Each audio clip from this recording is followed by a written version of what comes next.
Bismillahirrahmanirrahim. Ini adalah rekaman video mengenai materi kimia pangan tentang pengaruh pengolahan pangan tentu saja terhadap zat gizi dari bahan pangan tersebut. Bahan pangan itu berasal dari hasil pertanian ya. Sebagian bahan pangan bisa dikonsumsi secara mentah, misalnya lalapan gitu ya. Tetapi banyak di antaranya yang memerlukan pengolahan agar dapat dikonsumsi. Dan bahkan kalau tidak diolah, maka tidak bisa dikonsumsi.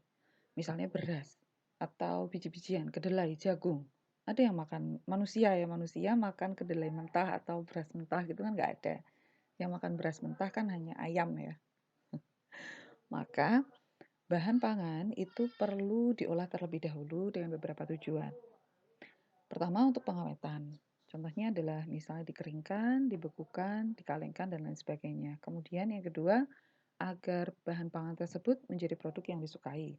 Misalnya terigu diolah menjadi roti, kue, kemudian susu diolah menjadi keju, gula diolah menjadi sirup, diberi sari buah, dan seterusnya. Kemudian yang ketiga, pengolahan juga bertujuan membuat bahan pangan dapat disajikan, misalnya dengan cara pengupasan, penyisiran, pemanasan, dan lain sebagainya. Kemudian juga pengolahan dapat berkaitan dengan aspek keamanan pangan. Pemanasan dapat membunuh mikrobia berbahaya yang apabila kita konsumsi atau termakan oleh manusia justru bisa menyebabkan sakit.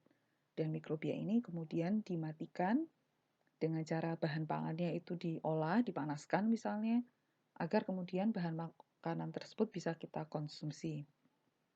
Selain itu, di dalam beberapa bahan pangan itu juga ada senyawa anti gizi yang bisa menyebabkan kita keracunan.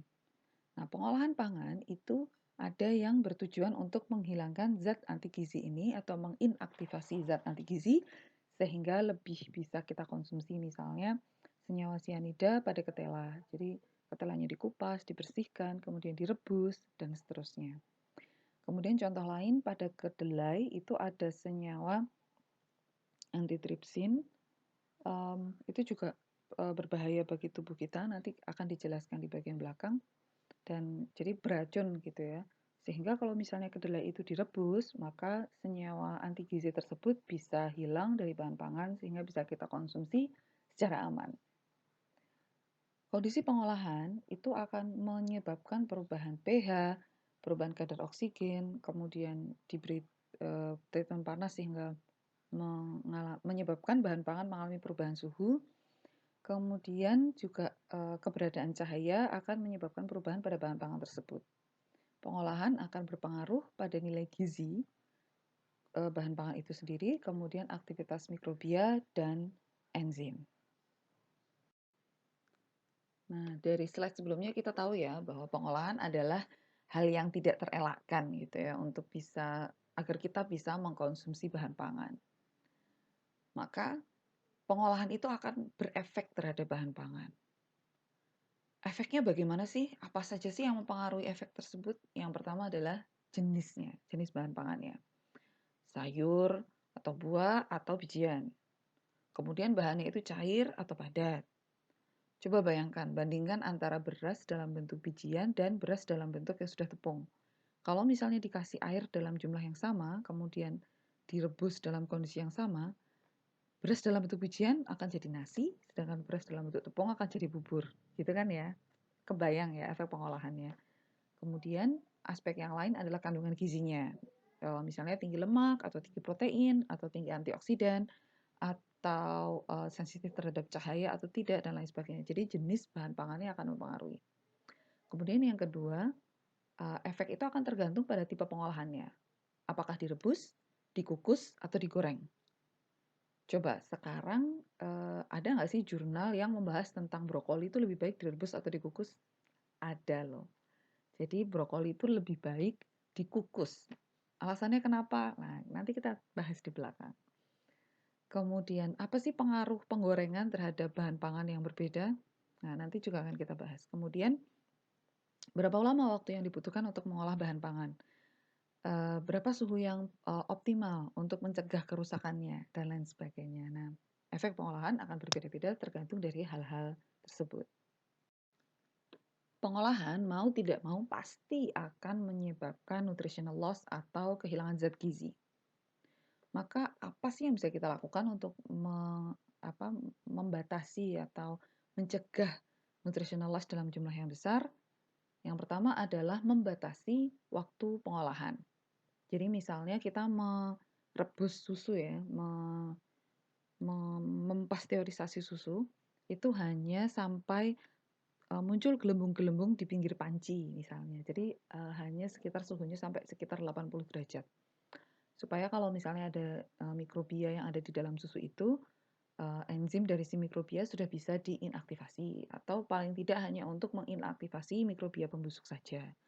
Karena kalau misalnya susunya dipanaskan pada suhu yang lebih tinggi lagi atau lebih lama lagi, maka kecernaan protein ini akan menurun misalnya begitu. Jadi membatasi waktu pengolahan. Yang kedua adalah membatasi suhunya agar tidak terlalu tinggi.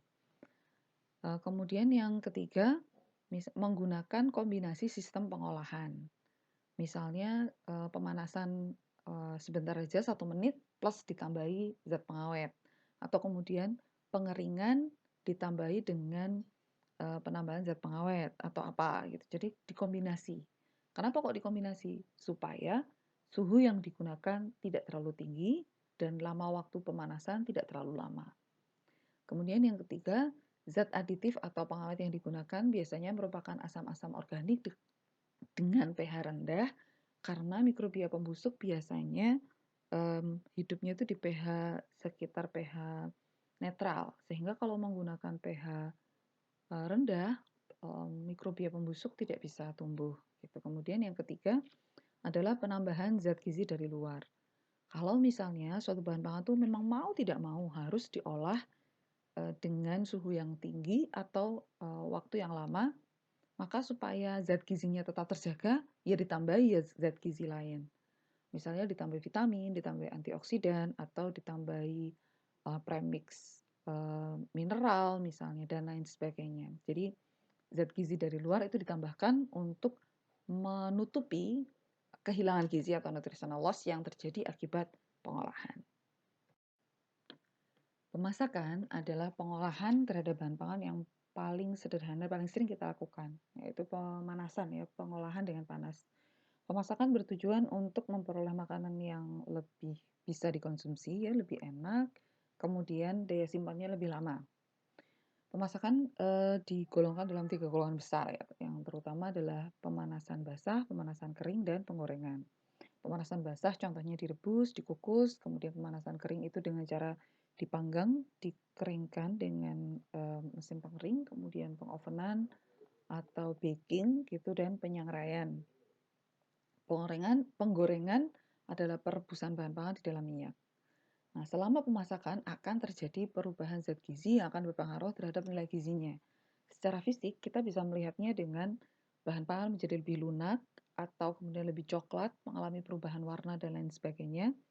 Dan secara kimiawi, akibat adanya interaksi antara zat gizi dengan bahan yang ada di dalam zat gizi itu sendiri, jadi interaksi antar zat gizi, kemudian ditambah panas, keberadaan air, cahaya, minyak, dan lain sebagainya, akan berpengaruh terhadap zat gizinya itu. Jadi nilai gizinya juga akan bisa berubah, entah naik, entah berkurang. Perubahan kimiawi pada zat gizi akan mempengaruhi nilai gizinya. Contohnya misalnya protein. Protein yang dipanaskan akan menyebabkan protein itu mengalami denaturasi atau perubahan struktur. Bisa jadi denaturasi itu akan menyebabkan kecernaan dari protein ini meningkat, sehingga nilai gizinya naik. Tetapi jika suhu yang digunakan terlalu tinggi atau pemanasan dilakukan terlalu lama, maka protein tersebut akan menjadi rusak sehingga justru daya cernanya turun. Kemudian pada bahan pangan yang mengandung karbohidrat. Karbohidrat dengan adanya air dan panas akan menyebabkan karbohidrat itu mengalami gelatinisasi. Gelatinisasi akan meningkatkan daya cerna dari karbohidrat. Tetapi apabila dalam bentuk gula reduksi yang dipanaskan pada suhu tinggi, maka akan terbentuk karamel. Sebagai informasi bahwa karamel itu adalah gula yang daya cernanya itu rendah. Jadi kalau Anda mengkonsumsi karamel, maka itu kecernaannya rendah. Kemudian misalnya pada bahan yang mengandung lemak. Lemak kalau dipanaskan kan akan mencair, tetapi jika dipanaskan terus-menerus, maka akan terjadi oksidasi dan terjadi polimerisasi sehingga daya cerna dari lemak tersebut akan turun. Dan ini baru beberapa dari contoh perubahan kimiawi pada zat gizi yang menyebabkan perubahan nilai gizinya. Lanjut, vitamin. Vitamin kalau dipanaskan pada suhu tinggi, maka sebagian vitamin akan mengalami kerusakan sehingga tidak bisa bermanfaat bagi tubuh kita. Kemudian pemanasan juga akan melepaskan ikatan kimiawi vitamin dari senyawa lain sehingga availabilitasnya atau kecernaannya bisa meningkat. Tomat misalnya. Tomat itu lebih bagus kalau direbus terlebih dahulu dibandingkan kalau kita makan mentah. Jadi ada air mendidih, kita masuki tomat, kemudian kita biarkan tomat dalam air mendidih itu selama 1 menit, itu akan meningkatkan kecernaan vitamin A, vitamin E, dan vitamin C di dalamnya. Nah, kemudian yang berikutnya adalah mineral. Pemanasan juga akan melepaskan ikatan mineral dari senyawa lain, sehingga bisa saja kecernaannya atau ketersediaannya secara biologis akan meningkat. Kalau kita membicarakan ketersediaan, itu maksudnya bukan jumlahnya ya yang meningkat, tetapi kemampuan dari senyawa tersebut untuk dapat dicerna, ya, atau bioavailabilitas. Kemudian yang berikutnya adalah zat anti gizi. Jika makanan atau bahan pangan itu dipanaskan, maka sebagian zat anti gizi akan mengalami kerusakan. Hal ini akan menyebabkan kualitas bahan pangan tersebut meningkat dan kecernaannya juga bisa meningkat. Nah, sekarang PR-nya adalah cari tahu apa saja zat anti gizi dalam bahan pangan dan bagaimana pengaruhnya terhadap tubuh kita.